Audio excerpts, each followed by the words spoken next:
The Federalist Papers, number 17.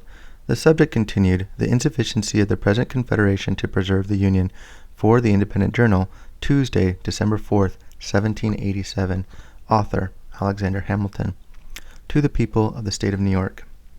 An objection, of a nature different from that which has been stated and answered in my last address, may perhaps be likewise urged against the principle of legislation for the individual citizens of America.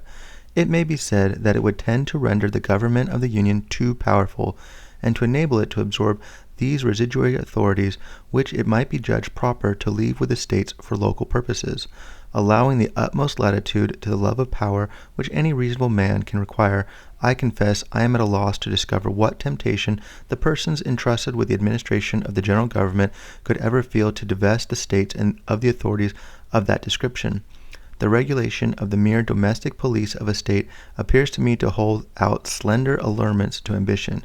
Commerce, finance, negotiation, and war seem to comprehend all the objects which have charms for minds governed by that passion, and all the powers necessary to those objects ought in the first instance to be lodged in the national depository. The administration of private justice between the citizens of the same state, the supervision of agriculture and of other concerns of a similar nature, all those things, in short, which are proper to be provided by local legislation, can never be desirable cares of a general jurisdiction. It is therefore improbable that there should exist a disposition in the federal councils to usurp the powers with which they are connected, because the attempt to exercise those powers would be as troublesome as it would be nugatory, and the possession of them for that reason would contribute nothing to the dignity, to the importance, or to the splendor of the national government. But let it be admitted, for argument's sake, that mere wantonness and lust of domination would be sufficient to beget that disposition.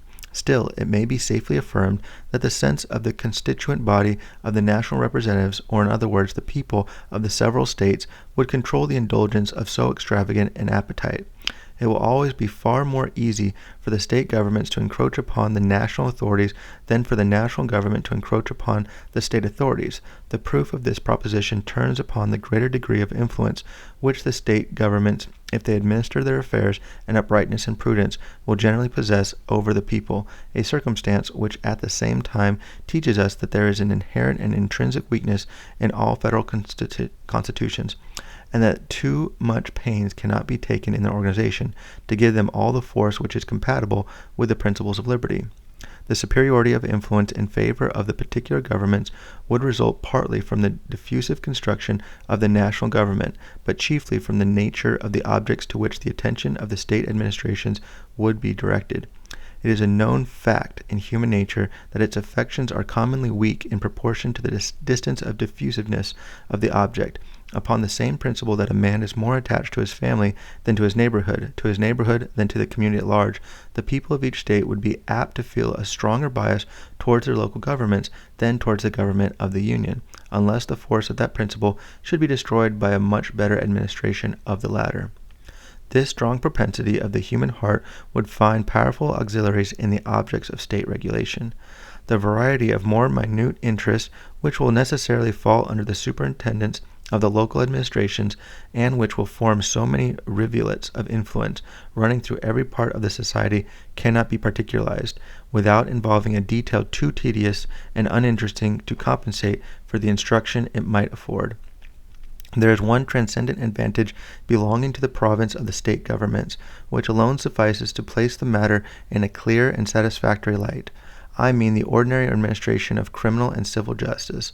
This, of all others, is the most powerful, most universal, and most attractive source of popular obedience and attachment. It is that which, being the immediate and visible guardian of life and property, having its benefits and its terrors in constant activity before the public eye, regulating all those personal interests and familiar concerns to which the sensibility of individuals is more immediately awake, contributes more than any other circumstance to impressing upon the minds of the people affection, esteem, and reverence towards the government. This great cement of society, which will diffuse itself almost wholly through the channels of the particular governments, independent of all other causes of influence, would inspire them so decided an empire over their respective citizens as to render them at all times a complete counterpoise, and not unfrequently dangerous rivals to the power of the Union. The operations of the national government, on the other hand, falling less immediately under the observation of the mass of the citizens, the benefits derived from it will chiefly be perceived and attended to by speculative men, relating to more general interests, that they will be less apt to come home to the feelings of the people, and in proportion less likely to inspire a habitual sense of obligation and an active sentiment of attachment. The reasoning on this head has been abundantly exemplified by the experience of all federal constitutions with which we are acquainted, and of all others which have borne the least analogy to them. Though the ancient feudal systems were not, strictly speaking, confederacies, yet they partook of the nature of that species of association. There was a common head, chieftain, or sovereign, whose authority extended over the whole nation, and a number of subordinate vassals, or feudatories, who had large portions of land allotted to them, and numerous trains of inferior vassals, or retainers, who occupied and cultivated that land upon the tenure of fealty or obedience to the persons of whom they held it. Each principal vassal was a kind of sovereign within its particular demesnes. The consequences of this situation were a continual opposition to authority of the sovereign, and frequent wars between the great barons and chief feudatories themselves. The power of the head of the nation was commonly too weak either to preserve the public peace or to protect the people against the oppressions of their immediate lords. The period of European affairs is emphatically styled by historians the times of feudal anarchy. When the sovereign happened to be a man of vigorous and warlike temper and of superior abilities, he would acquire a personal weight and influence which answered for the time the purpose of a more regular authority. But in general, the power of the barons triumphed over that of the prince, and in many instances his dominion was entirely thrown off, and the great fiefs were erected into independent principalities or states. In those instances in which the monarch finally prevailed over his vassals, his success was chiefly owing to the tyranny of those vassals over their dependents. The barons, or nobles, equally the enemies of the sovereign and the oppressors of the common people, were dreaded and detested by both, till mutual danger and mutual interest effected a union between them fatal to the power of the aristocracy.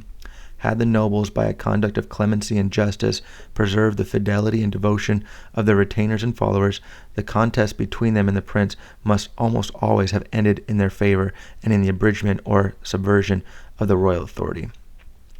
This is not an assertion founded merely in speculation or conjecture. Among other illustrations of its truth which might be cited, Scotland will furnish a cogent example. The spirit of clanmanship, which was, at an early day, introduced into the kingdom, uniting the nobles and their dependents by ties equivalent to those of kindred, rendered the aristocracy a constant overmatch for the power of the monarch, till the incorporation with England subdued its fierce and ungovernable spirit, and reduced it within those rules of subordination which a more rational and more energetic system of civil polity had previously established in the latter kingdom. The separate governments in a confederate may aptly be compared with the feudal baronies, with this advantage in their favor, that from the reasons already explained, they will generally possess the confidence and goodwill of the people, and with so important a support will be able effectually to oppose all encroachments of the national government. It will be well if they are not able to counteract its legitimate and necessary authority. The points of similitude consist in the rivalship of power applicable to both, and in the concentration of large portions of the strength of the community into particular deposits.